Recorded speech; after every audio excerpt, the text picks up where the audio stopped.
إخواني الليلة ليلة الجمعة، وعندنا مرضى وأعزاء أصحاب حاجات، رجائي شوية بانقطاع توجه إلى الله عز وجل.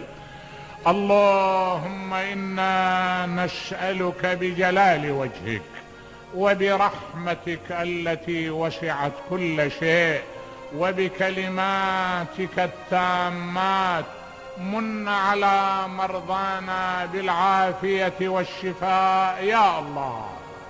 اللهم لا تؤاخذنا بسوء أعمالنا، اللهم لا تدع لنا ذنبا إلا غفرته، ولا هما إلا فرجته، ولا مريضا إلا شفيته، ولا غائبا إلا أدنيته وأرجعته، ولا حاجة من حوائج الدنيا والآخرة لك فيها رضا ولنا فيها صلاح إلا قضيتها ويسرتها.